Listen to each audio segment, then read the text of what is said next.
It's 4:45. I call the Committee on Advancement. No. No, you gave me the wrong script. I call the meeting on Finance and Administration to order. I'm waiting to do scripts. I now move that this meeting convene an executive session pursuant to Article 7, Section 105F of the Public Officers Law to discuss matters pertaining to personnel. May I have a second? Second. Any discussion? Hearing none. All those in favor? Any opposed? We will move to executive session. We will reconvene in public session following the executive session. Convene the public meeting. Are our mics, Yes. can we get it? Are we ready? We are ready. We're now back in public session. We'll take up the following items for approval. Action items. Action item 1A is the approval of the minutes. Hang on. I love you. Thank you. Action item 1A is the approval of the minutes of the January 27, 2025 meeting. I hereby move the approval of action 1A. Do I have a second? Is there any discussion? Seeing none, we move to a vote. All those in favor, please indicate. Any opposed? Any abstentions? This matter has been approved.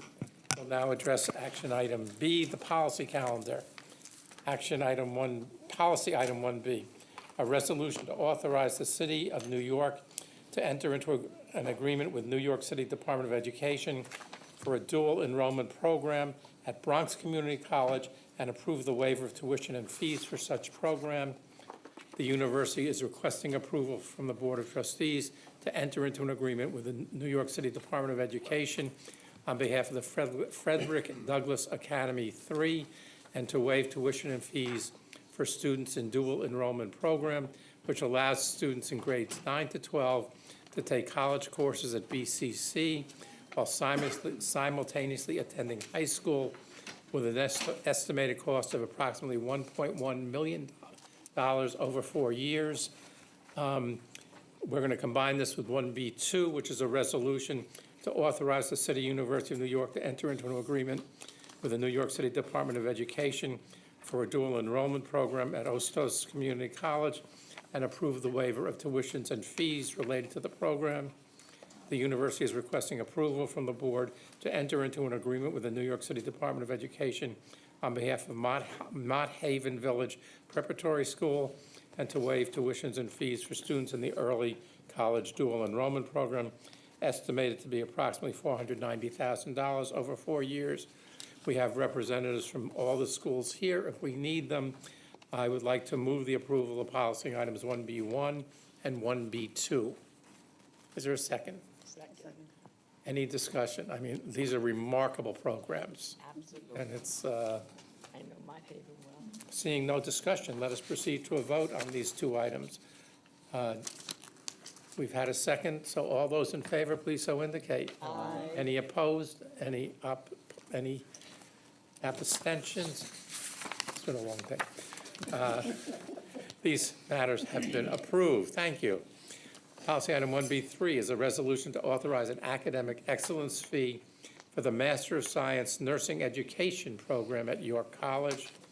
York College is proposing a $500 per semester academic excellence fee for its MS in Nursing Education program, which will enable York College to enhance the academic curriculum and services for students in the program, better prepare graduates for clinical practice, support research leadership in the field, and maintain accreditation standards.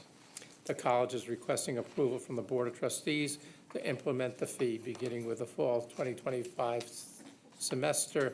We have representatives of the college here if we have any questions. I move the approval of policy item 1B3. Do I have a second? Second. Any discussion? Seeing none, we will proceed to a vote. All those in favor, please so indicate. Aye. Any opposed? Any abstentions? This item is approved. Policy item 1B4 is a resolution to authorize a contract with Universal Protection Services, LLC, to provide security guard services to the New York City College of Technology. The college issued a competitive mini bid utilizing the New York State Office of General Services contract number PS 68270 to procure the required services, and Universal Protection Services LLC was the responsive and responsible bidder, offering the lowest bid price in response to the solicitation. The university is seeking approval to make expenditures with the Universal Protection Services in the amount not to exceed $3,800,000 for a period of 3 years. We have representatives of the school if we need them. I move the approval of policy item 1B4. Do I have a second? Any discussion? Hearing none, we'll proceed to a vote. All those in favor? Aye. Any opposed? Any abstentions? This matter is approved. Policy item 1B5 is a resolution to author a contract with, now is it UJA or UYA? Or UHA? Not hearing. One of those three for an online proctoring solution. The university issued a request for proposal solicitation in September 2024 to enter and identify a qualified contractor to provide the services required. 6 responsive proposals were received and evaluated, and UJA Inc. was selected as the highest scoring proposer. The university is seeking approval to enter into a contract for an amount not to exceed $2 million over a period of 5 years. We have people from the tech office to discuss this if we need them. I move the approval of item 1B5. Do I have a second? Is there any discussion?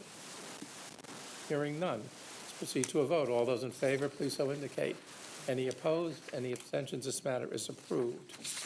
Policy item 1B6 is a resolution to authorize the City University of New York to enter into an agreement with Pro Education Solutions, LLC, for a federal student aid verification solution, probably more important than ever.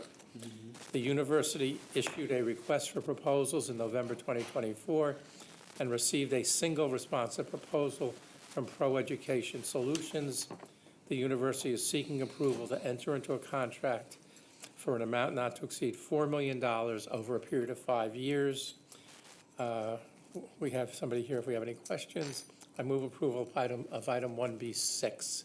Is there a second? Yes, I see a couple nods at least. Any discussion on this? Seeing none. All those in favor, please so indicate. Aye. Any opposed? Any abstentions? This matter is approved. Policy item 1B7 is a resolution to authorize a contract with AIP Publishing for the select journals.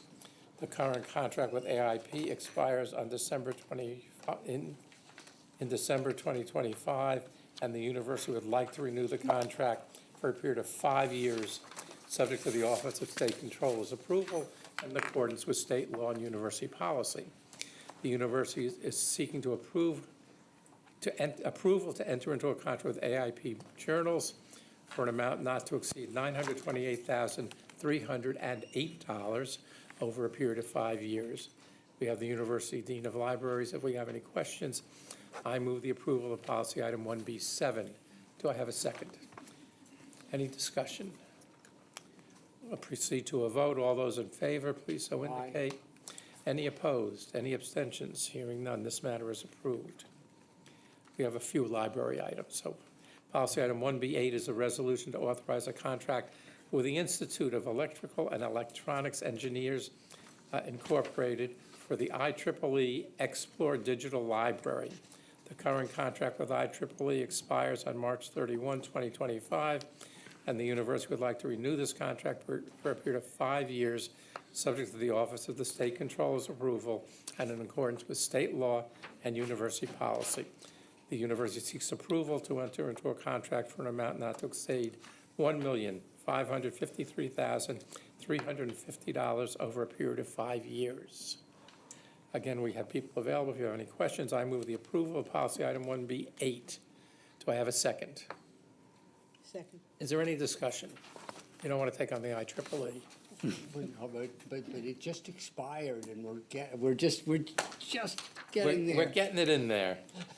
No discussion. We'll proceed to a vote. All those in favor, please indicate. Any Aye. opposed? Any abstentions? This matter is approved. Policy item 1B9 is a resolution to authorize a contract with Oxford University Press for Oxford Handbooks online collection.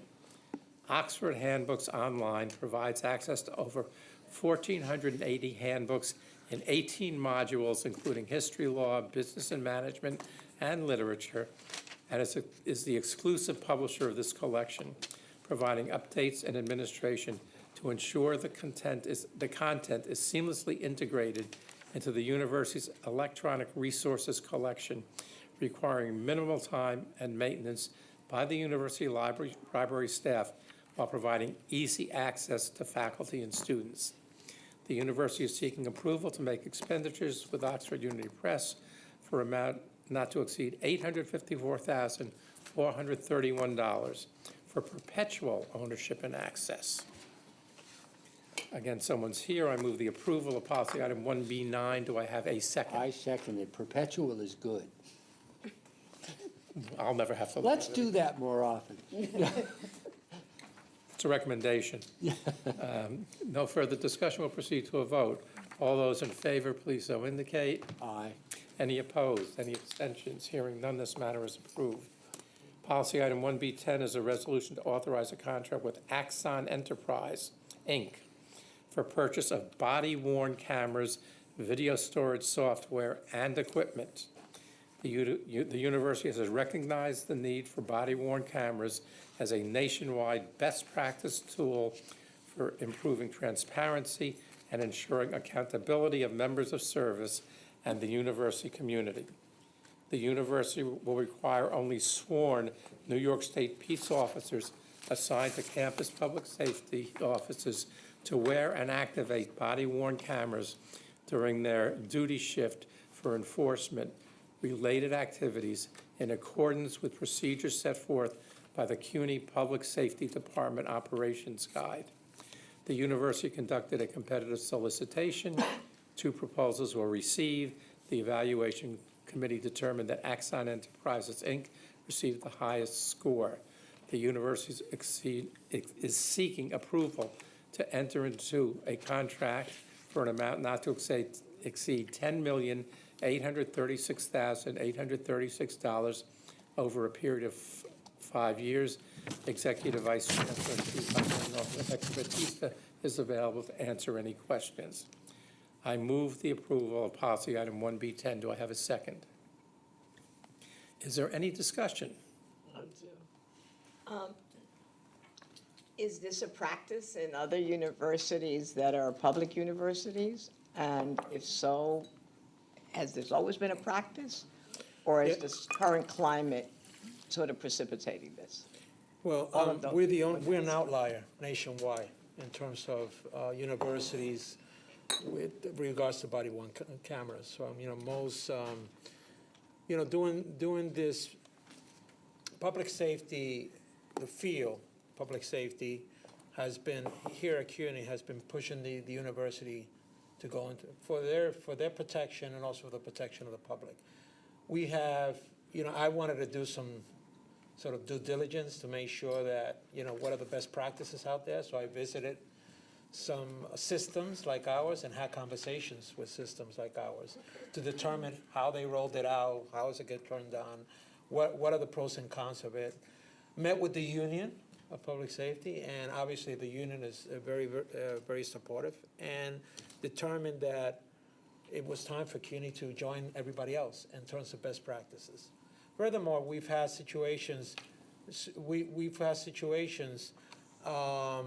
at CUNY where having the body-worn camera would have served the university well, and would have served our public safety officers well, and been able to sort of deal with that particular situation and be able to capture what was happening at that moment in time. So based on that, we went out and did a competitive, as the chair stated, and we feel that this is the right course of action right now for the university. Anything further? Just add, kudos to Hector and the team for doing that. The other element too, and then kudos to Andrea, who's sitting back there quietly. But one of the things is moving the university to get accreditation in public safety, something that we didn't have before, which brings the best practices of the field. So considering what Hector said, the idea of the body camera is something that also came up as we were participating in that exercise. So another element of trying to elevate the quality of our public safety enterprise. Thank you. Thank you. Anything further? Hearing none, we'll proceed to a vote. All those in favor, please so indicate. Aye. Any opposition? Any abstentions? Seeing none, this matter is approved. Policy item 1B11 is a resolution to approve temporary staffing support for development, for departments working on the replacement of the university-wide finance and human resources systems, which commenced in January of this year and is expected to go live in January 2027.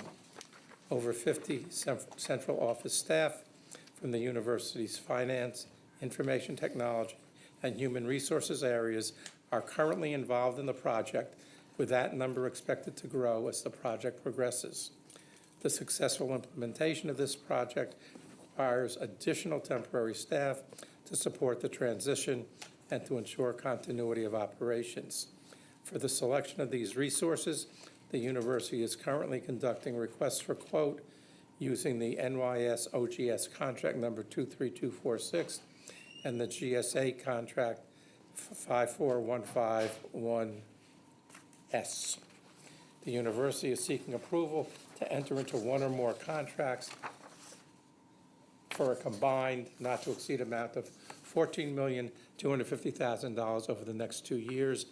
Executive Vice Chancellor Hector Batista is here to discuss this. I move approval of items 1B11. Do I have a second? Thank you. Yeah, I'll just note that when a vendor is selected, Hector will come back to us and advise us of that. And this is one of the most important IT projects we're working on right now. This So- is like, What? is this like a help center for all of the No, participants? no, this is replacement of CUNY first. No, I know that, but like when Well- is this like a help center for all of the users to do Well, stuff? it's also having folks in finance and HR to help us sort of implement this massive sort of system. This is a 2-year process. Yeah, got it. Yeah. Just went through that at 8. We've had a couple of discussions about the big contract and what this is, but this is major. And Yeah. so, any further discussion? Proceed to a vote. All those in favor, please so indicate. Any opposed? Any abstentions? Seeing none, the matter is approved. Policy item 1B12 is a resolution to authorize a contract with WW Granger, Inc. for maintenance, repair, and operating supplies. The university is a member of Educational and Institutional Cooperative Services, Inc., E&I, and a purchasing consortium, and E&I has in place an agreement with Granger that is available for use by E&I members. The university has determined that the E&I consortium contract offers advantageous pricing and will allow the university to achieve substantial savings through special discounts and volume-based rebates. The university is seeking approval to enter into a contract with Granger under the E&I consortium for an amount not to exceed $40 million over a period of 5 years. Our Chief Procurement Officer, Martin Sterling, is here if we need him. I move the approval of items 1B12. Second? Thank you. Any discussion? Yes. Does this money go towards purchasing equipment or repairs, people on Granger staff to come in and fix anything that needs to be repaired? No, I'll answer that. Thank you. It's part of something called CUNY Buy that we have, which is CUNY's way of allowing the system to be more nimble and being able to procure things without having to go through sort of a major process. And Granger is one of the many catalogs that we have where you could go on and be able to sort of, to help the fields purchase whatever they need in order for the campuses to be able to do the work that they need to do. So this is a catalog within the CUNY Buy, which is sort of CUNY's Amazon, so to speak, you know, how we sort of acquire. So it's purchasing equipment, has nothing to do It with. supplies, It's I know supplies. you don't like it, I understand I was that. gonna say. I'm It familiar supplies, with not the people. company. It's supplies, it's not one coming in to actually install or fix or whatever supplies we purchase.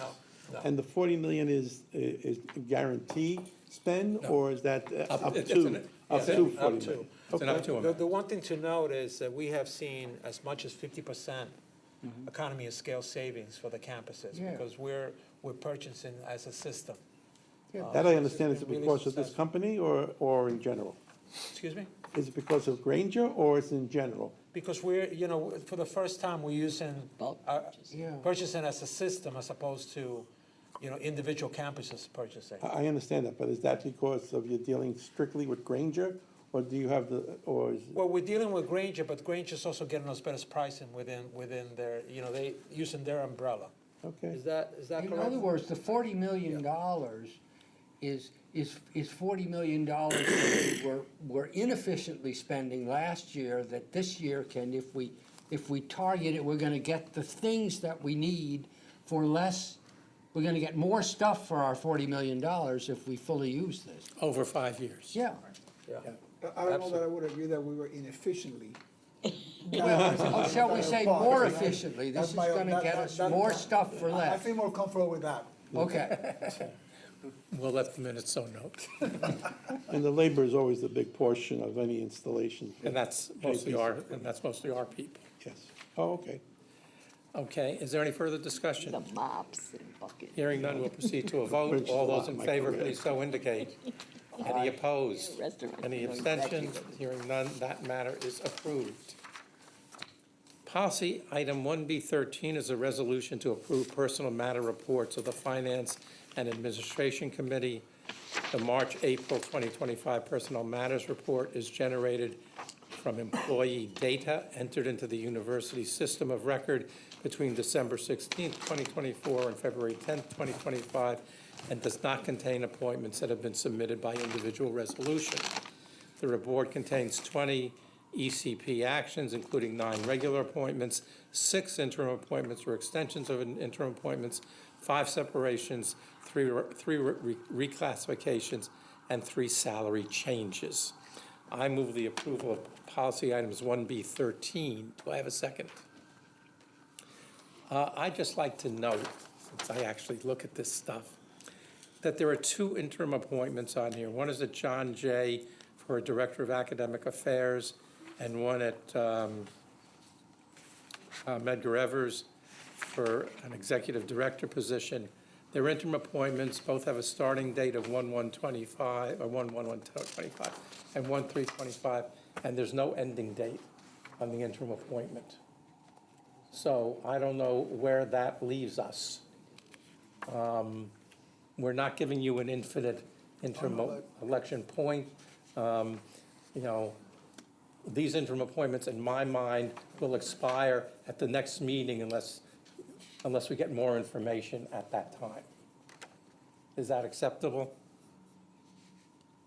I mean, I would imagine that is the same terms for any interim appointment, they have up to a year. I mean, those are the bylaw policies. Yeah, well, there's always a question whether you really need a year, but that's a separate discussion, I think. But if they don't put in a termination date and we're approving it, there's no Well, termination date. shall we assume Yeah, that it's gonna be a year and that they should inform us if it isn't? No, I'm assuming Okay. that it expires at our next meeting, All right. and they have to, Chair, I just think that's, it wasn't put in there, but it is a year, so we'll make the correction. It is a year appointment. okay, I mean, I just checked with staff, if they would, okay? yes, we have these reports because we're ceding our authority to do individual reviews. We want to make sure we have complete and accurate And information. that's why that is why we're bringing in the system that we're bringing in, right, which is CUNY work, right?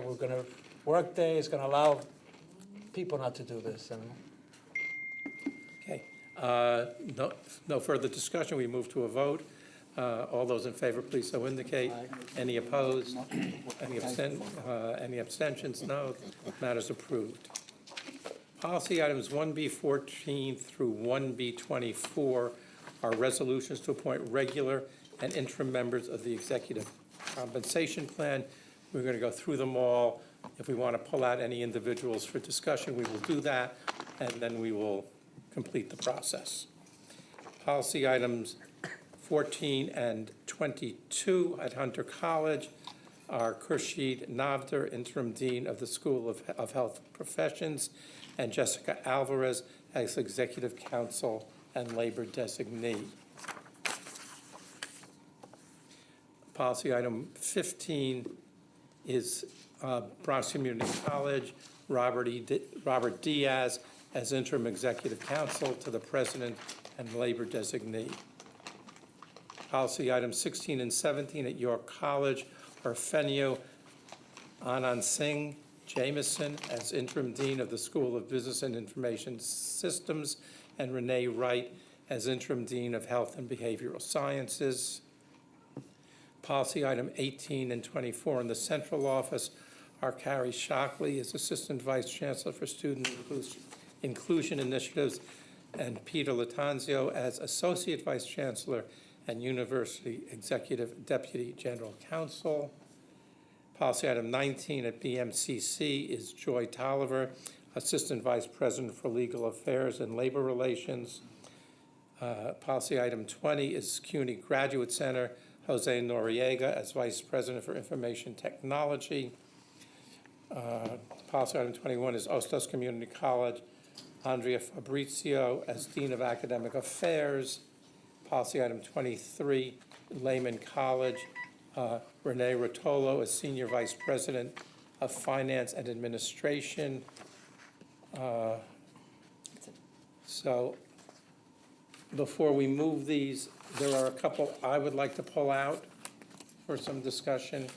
I'd like to pull out 19, Joy Tolliver as Assistant Vice President at BMCC, Jose Noriega as Vice President for Information Technology at BMCC, and item 22, Jessica Alvarez as Executive Counsel at Hunter College. I think those are the three I want to pull out. Is there any others that anybody would like to discuss separately? I just want to note that Noriega's at the Graduate Center. Graduate Center. The resolution title, but the resolution itself is the Grad Center. But The resolution is correct? the resolution is correct. Yes. The title and the So- agenda is not. So for the ones we haven't pulled out, can I have a motion to approve? So moved. Is there a second? I moved it. You seconded it. I'm so seconded. Any discussion on those? Hearing none, proceed to a vote. All those in favor, please so indicate. Any opposed? Any abstentions? Those are approved. Now, on the ones I pulled out, I will explain why I pulled them out.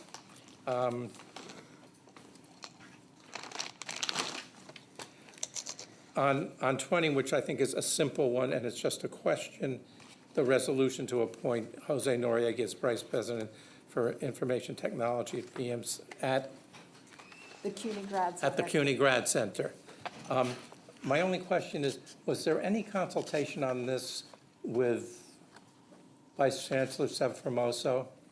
I mean, you know, given what's going on with our IT systems and the problems we've had at other institutions, I guess my question is, when we hire people like this on the campuses, and it's not only IT, although IT is significant, it's also, you know, finance and administration and others that I'll get to in a moment.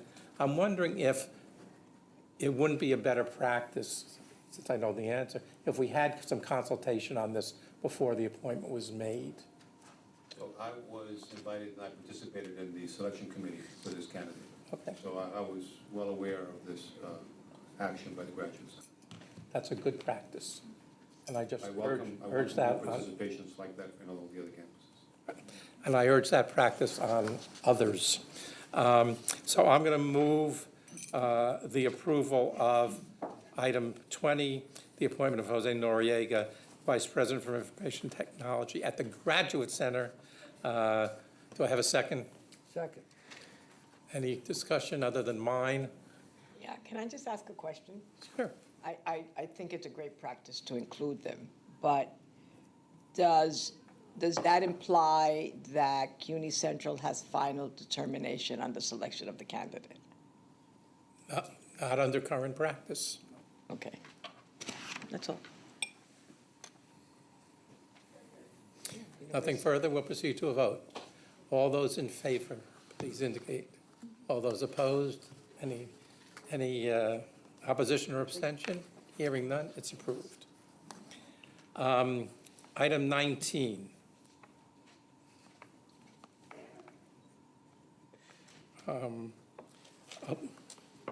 Appoint Joy Tolliver as Assistant VP for Legal Affairs and Labor Relations at BMCC. And this is a request for our approval of an appointment with a search waiver. And let me explain my concerns, and then we'll have a discussion about it. This candidate was appointed as an interim in January 25. There has been no search. So far as I can tell, there have been no efforts to commence a search. So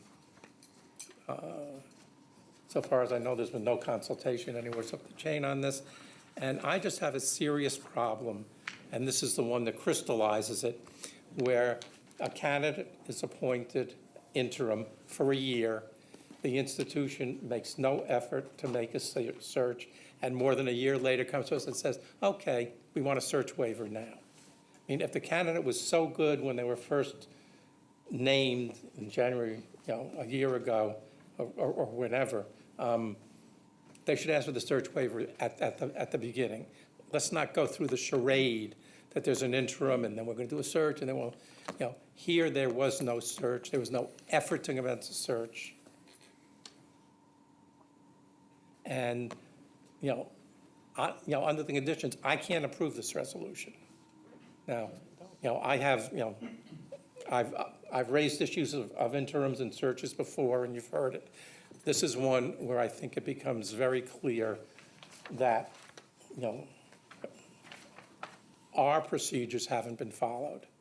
And, I encourage all of you in the room and those who may be watching in, if you're appointing an interim, the purpose is to make sure the job gets done so that you have time to conduct the search so that you can find the best possible person for it. Not so you can hold us around for a year and then say, oh, we got the person, we haven't done anything, and we want a search waiver. So that's my position on it. Now, So you as chair are tabling this item? I'm not tabling it, I'm voting to reject it. Okay. That's my vote. I mean, it's, Yeah, I got I only have one vote here. And the person was named when, January of? I think January 24, I think. I've got to go back and look. We check. It's in the resume. Henry, don't put it forth. Well, it's on the agenda. If it's on the agenda, we have to deal with it. Since January 2024. Yeah. So, it's been 15 months now. So first, I'm going to move it so it's on the table. Is there a second? Second. Okay, we have a number of things we can do now. We can vote on it. We can table it, although I'm not sure where tabling will get it in my mind. I'm not sure what people want to do, but, I don't know if any of you have any thoughts. I mean, What happens voting against it? Agreeing with you and voting against it? then the position is vacant, and they have to start all over again. Well, I guess one clarification, Mr. Chair. Does the person who's in an interim capacity remains as an interim until they do the search? Because, the one thing that I'm going to caution, want to make sure the board is aware of, this is a council for a college, right? So, and a CDO. So what you're basically going to do is by removing this position, that person, that college will not have a general counsel or a CDO, right? But if you keep them as an interim and charge the college for doing the search, then, right? So that's one, Well, just one thought. this interim appointment expired in December. They Right. never came back for an extension. So as far as I'm concerned, it's probably already vacant, but I didn't realize that. Okay. it was a one-year interim. They never came back to us for an extension. Well, this is the test Yeah. case. When a college does this, and,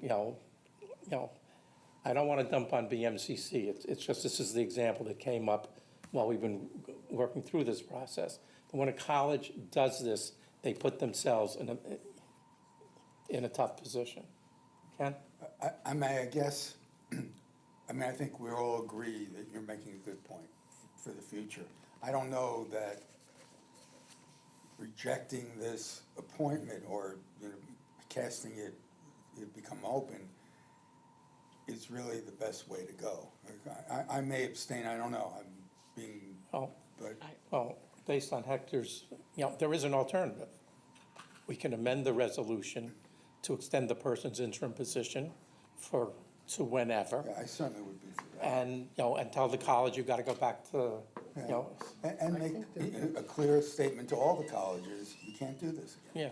and you got to conduct a search before you come back to us. I mean, that's a possible amendment. Make sense? Yeah, I mean, I think that I look at from an operational perspective, want to make sure the college continues to do its business.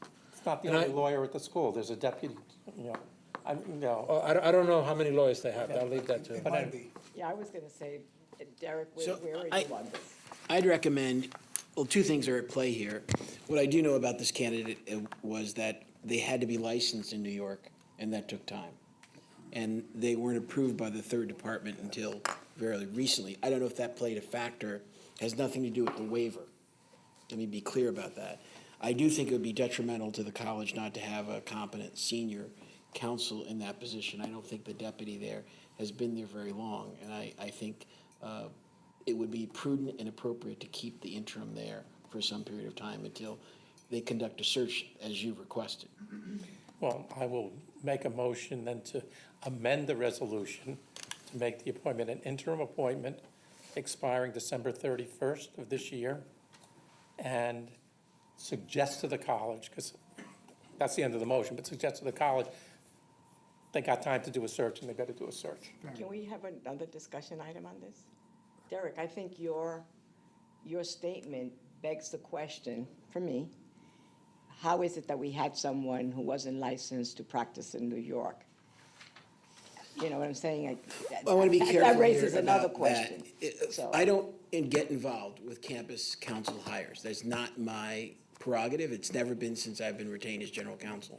When these matters do come up, one thing the chancellor and the governor has empowered the office of general counsel to do is to ensure that our counsel are competent, they're licensed, and they're up to date on their continuing legal education credits. We do have the power to remove counsel from my office, but we don't have the power to hire individual counsel. So I was made aware of the fact that, and I am from time to time, when campuses or units of this university hire counsel who are not licensed, to make sure they get licensed after they're hired. I was made aware that this person wasn't licensed at the time of hiring and encouraged to make sure we got that person across the finish line. Raises a bigger question. So, Yes, Angela. I understand that we want to maintain some stability, and I agree with that. But I think at the same time, we need to create policy that results in consequences. And that should this happen again, there are consequences. I want to keep the ball rolling, and I agree that, at this point in time, maybe we should, whatever it is, agree and let them have this person. But I think going forward, we have to create policy, and we have to have consequences. If you make a mistake, if you don't follow the rules, I'm sorry. I think we have clarified the policy today sufficiently Well, for the the design schools. policy. And, going forward,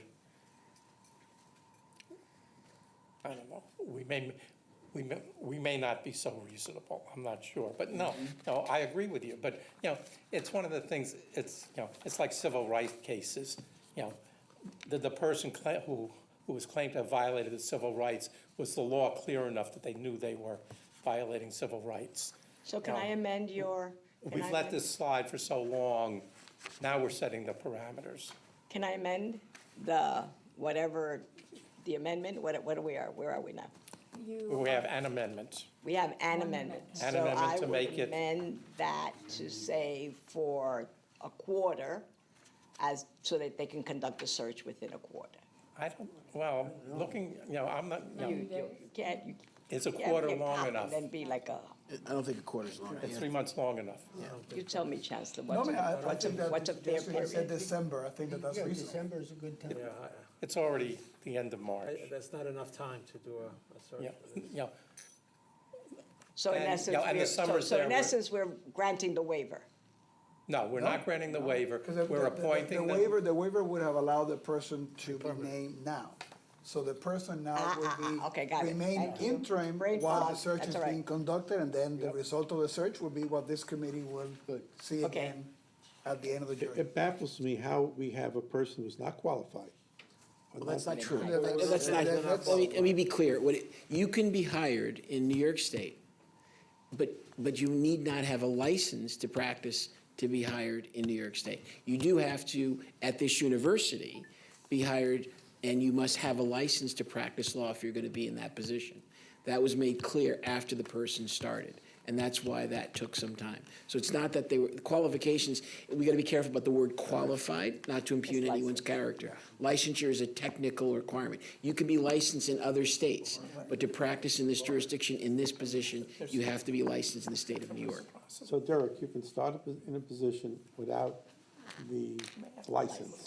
Most of our positions that I've seen, including my own, when I started here, it said that you would have to seek to be qualified to be licensed in the state of New York following your approval of your hiring. So you have to do that expeditiously once you're hired. Yes. Were you giving any parameters in terms of time? We don't, as far as I can tell, I don't think anyone has ever given anyone on any campus parameters on that. But also, I don't know that it's a usual case. It's not, yeah. This is highly unusual too, so that's, Okay. Okay, let's vote on the amendment if we can. The amendment is to change the resolution to appoint Joy Tolliver as interim Vice President for Legal Affairs and Labor Relations at BMCC, expiring December 31 of this year. That has been seconded. It's what's on the floor. If we approve the amendment, then we'll approve, then we'll deal with the resolution. All those in favor of the amendment? Aye. Aye. Any opposed? Okay. Any abstentions? Okay, the amendment is approved. So the resolution in front of us is the resolution as amended, which would appoint Joy Tolliver as interim VP and whatever, et cetera. It's on the floor. I believe it's been seconded. I hope so. Any further discussion? Hearing none. All those in favor, please indicate. Aye. Any opposed? Any abstentions? The resolution is approved. 20 As amended. As amended. Sorry. 22 is similar. It's a resolution to appoint Jessica Alvarez as executive counsel at Hunter College with a search waiver. Again, there are some differences here, but this was an interim appointed in November of '23. However, there was an interim president at the school until this past summer. But it's still been more than 6 months since we've had a permanent president there, and no effort has been made to conduct a search. So we are in the same position. She was in the Hunter College Counsel's office.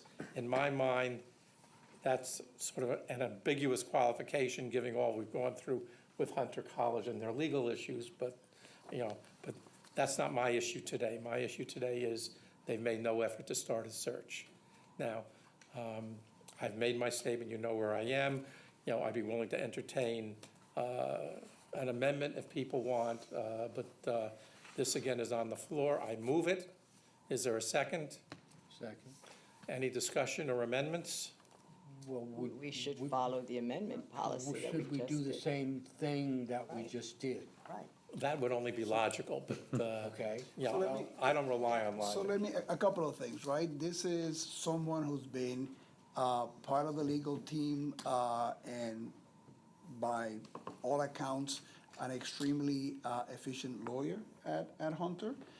There was an interim phase there, so that could explain the reasons for the lapse, right? And also maybe part of the lapse could have been, in terms of the not having the search now, was because there was a conversation of appointing the individual with a waiver. Some of the criteria for waivers, right, according to the law, include individuals who've been for a long time doing a good job, right, and therefore, right, they have merit for the position. Another conditions for waiver have to do with diversifying the teams in the university. That's some of the reasons why waivers are used in terms of racial and gender diversity, right?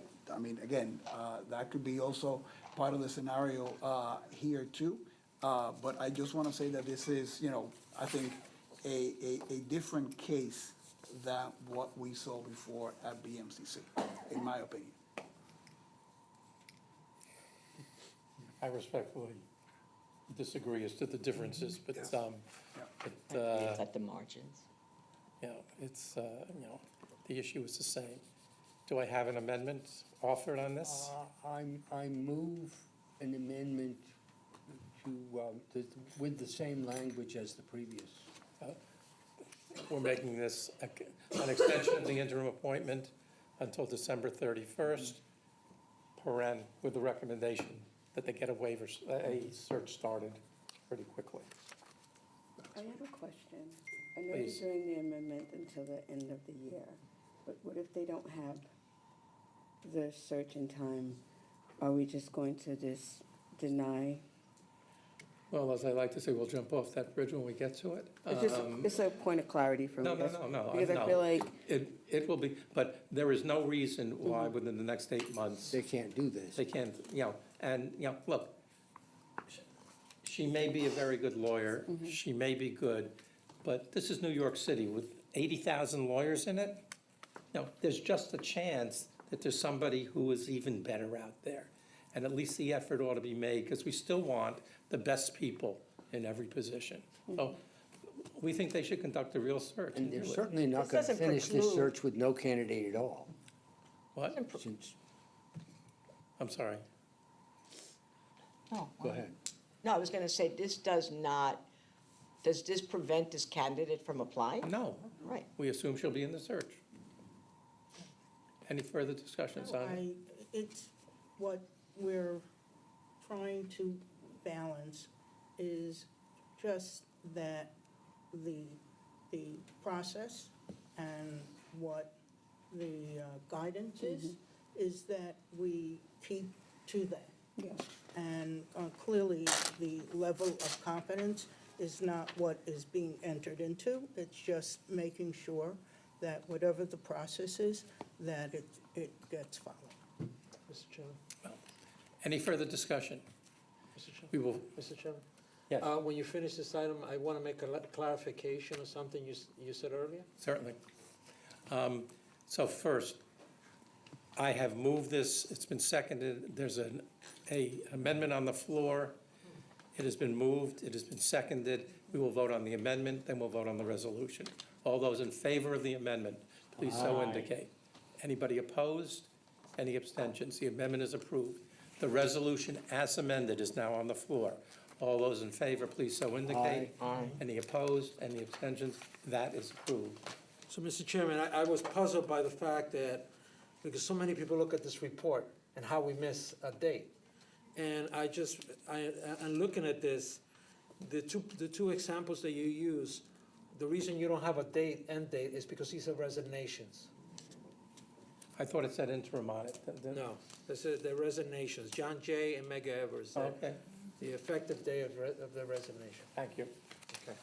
Thank you for the clarification. I thought it said interim under. So I apologize to my under the staff, because I know that they look at this very carefully, and I Good. look at it too, so. title. Okay. We've done those, we have done those. With, what? We gotta do Diaz. We got one more. I thought I did Diaz first. You did do. You did do yes. Yes, you're sorry, you did Diaz. You did, yes, and Jessica, sorry, my bad. Moving right along, My bad. Yeah, I got it. with no more items on the policy Oh, no, calendar, no, you did Noriega first. I thought I'd done three. Yeah, You did. yeah, you I did. did Tolliver, Noriega, Noriega, Noriega. Alvarez. And then Alvarez. Okay, those were the ones, got it. the three you wanted to pull Yeah. out. Those were That the was three I it. pulled Yep. out. Everybody else was more or less okay. With no more items on the policy calendar, I will address section 2, which is information items, and there are 3 items. 2A is an update on the New York State one-house budgets, and I assume related issues. So we're going to call on Senior Vice Chancellor and Chief Financial Officer Sharif Solomon to make us all feel good. He doesn't print money. It's the only thing that would make us feel good. Okay, I will be brief. We just wanted to give you some highlights of the one-house budgets that were passed by the legislature. And obviously, as we know, there are negotiations that are taking place towards a final enacted state budget. But the one-house bills, just to give some top lines. Additional operating support for senior colleges.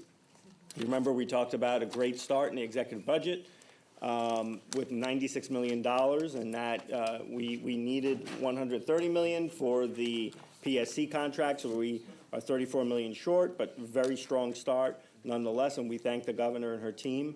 We have the assembly that included the $34 million, so they put in $130 million, as you see in the second column. In the third column, the Senate added $150 million. $20 million of that $150 is to go towards programmatic support initiatives for student support services. So that's where the 3 entities fell on the operating support for senior colleges. As you know, we have one-time costs associated with the PSC contract related to a one-time retro and one-time signing bonus for the contract. That number is $192.2 million. The executive includes it, and both houses added that to their one-house budgets. So pleased to see that. Fringe benefits, as you know, these are mandatory costs that the university needs. The executive put up $22 million. Assembly matched that at 22. 62.3 is the number that we had in the budget request, and the Senate put that number in. For community colleges, maintaining the community college funding floor, which is significant, that's worth about 40+ million to us.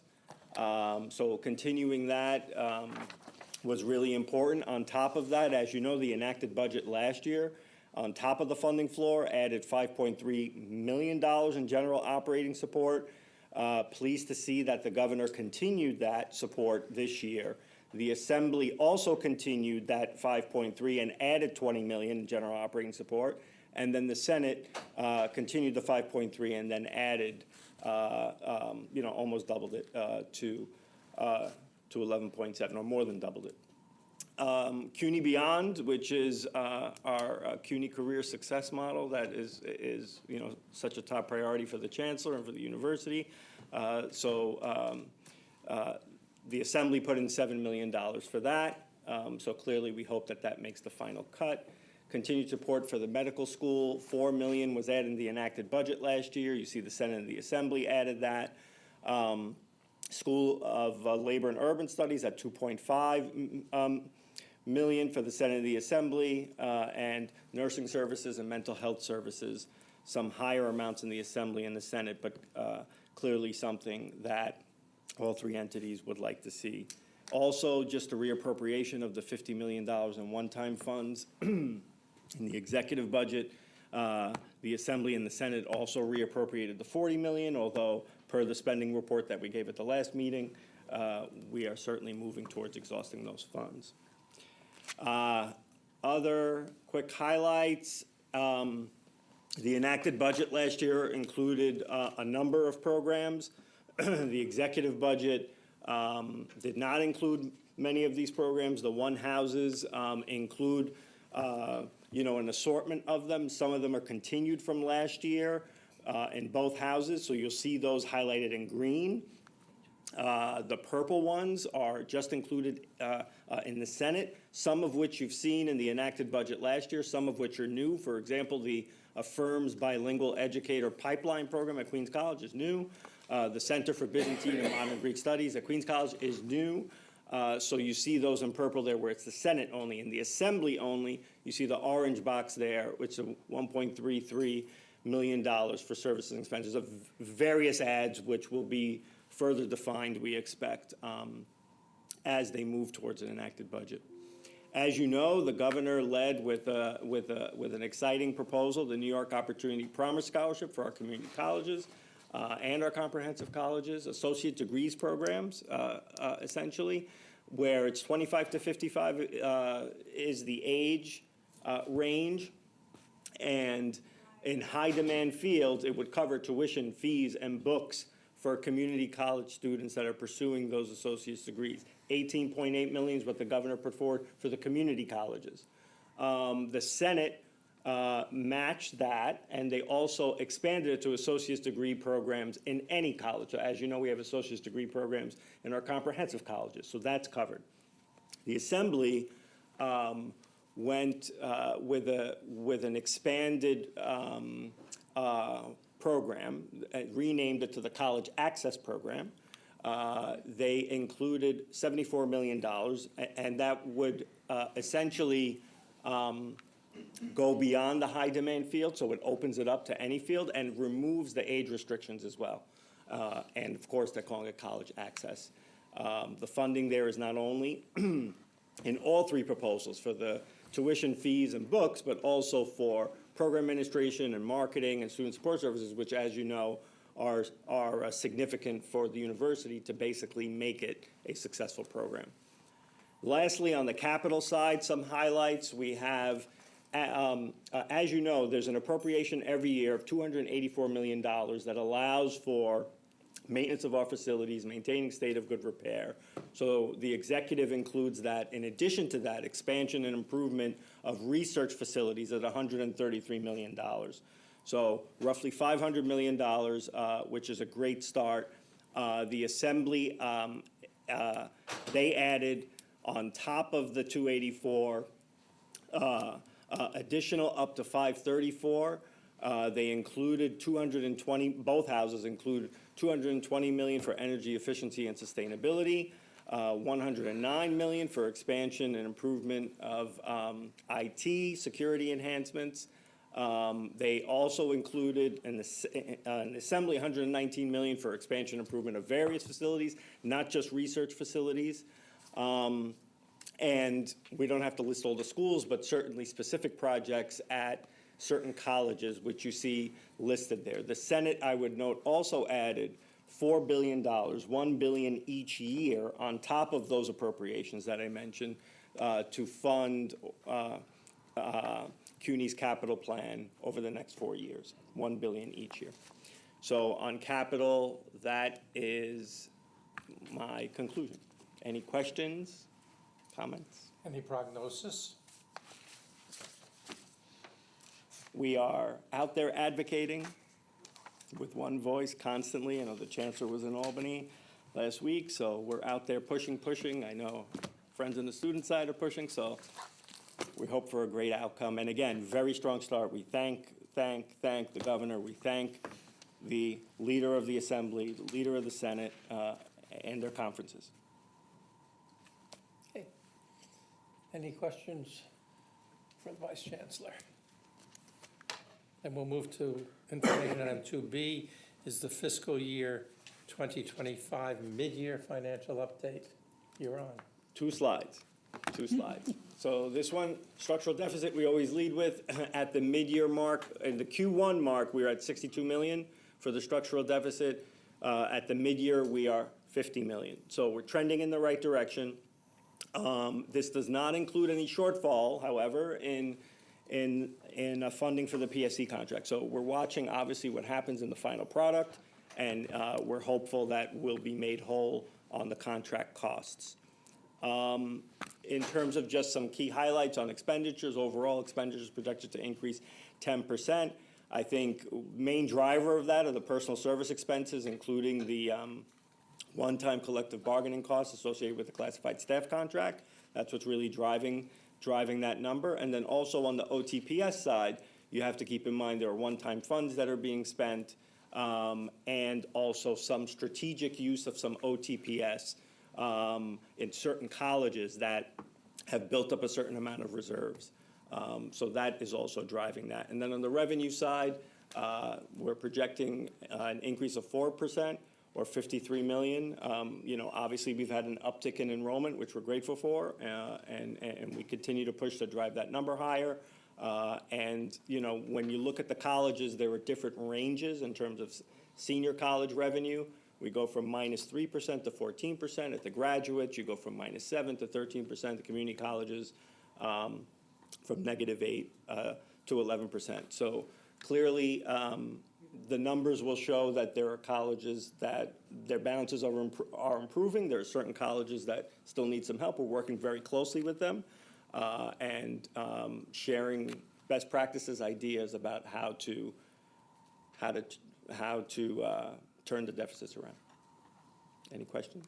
Any update on collections? Collections, we should have an update in the third quarter, and we'll be able to come back on that. Any questions? Okay. Information item 2C is the fiscal matters report. Does anybody have any questions about that? It was kind of vanilla this month.